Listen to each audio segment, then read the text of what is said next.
My name is Derek Allen Ikaika Parker. Started at the farm back in 2008.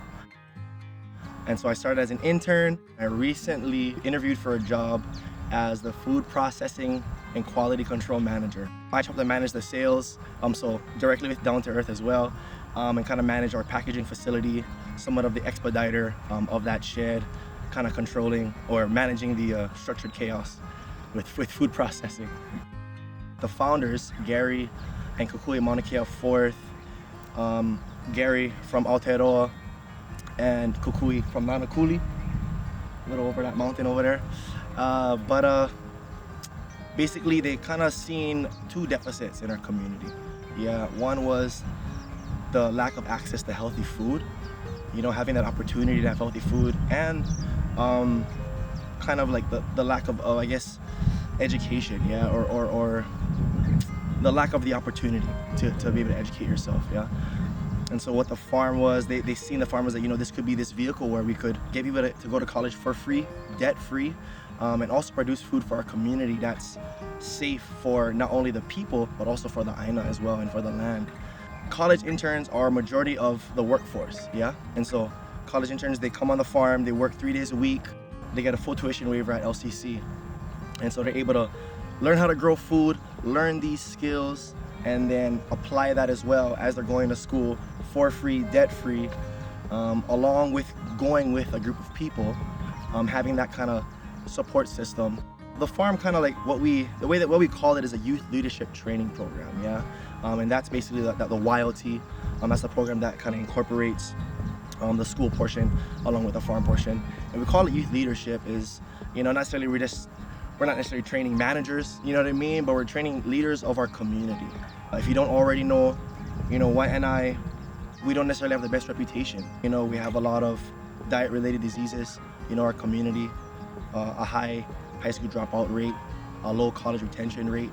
A lot of these deficits incorporates our youth, yeah, in our community. So the median age, I guess, of our community is roughly 17 to 24, yeah? That's the largest demographic. And so understanding that as, that's an asset, yeah?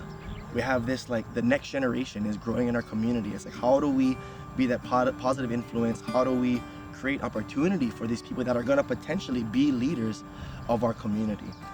And that was kind of the farm's just take on it and kind of why we wanted to implement that youth leadership training program. Because initially when the farm started, it was just a farm apprenticeship. It was just to kind of teach people that was interested in farming. Yeah, and it kind of molded into this thing where you didn't necessarily need to be interested in farming, but we wanted to provide the opportunity to go to college, yeah? If you wanted to be a farmer, that's cool too. That's kind of I kind of sit in that kind of pocket, yeah? I didn't know what I wanted to do when I first started. Apparently I wanted to be a farmer, so.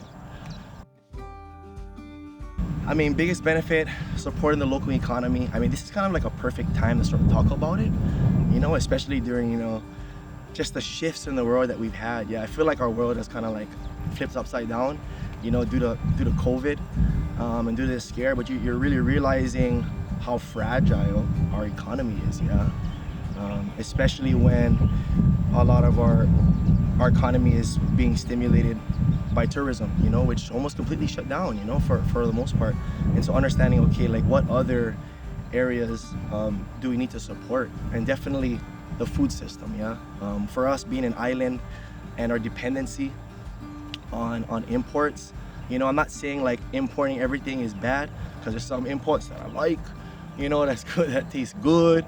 But realizing that there is a need to support local, yeah, and realizing that we need to build our food system here to be, if we ever want to reach, sustainability or self-sufficiency. Another thing too, it's supporting stores like Down to Earth that are supporting farmers. You're directly supporting the farmer, yeah, and you're supporting stores that are, being aware, being cognizant of that importance as well, yeah. I was thinking about this last night. I was like, oh, it's so much. So okay, I'm gonna say two things though, because they're both different. But favorite thing is definitely the Down to Earth burger. I believe it's the beet one. Okay, but it's so good. I always have like a real specific craving for that specific burger. But then the second thing that's kind of really in line with that is vegan peanut butter smoothie or ice cream shake, but with kale and cocoa nibs. Oh my. Okay. Yeah, if you could name it after me, whatever, like that'd be so awesome. No, but that's my favorite. That's my favorite drink. And I always go after working out. Usually, I have that like that vegan peanut butter craving.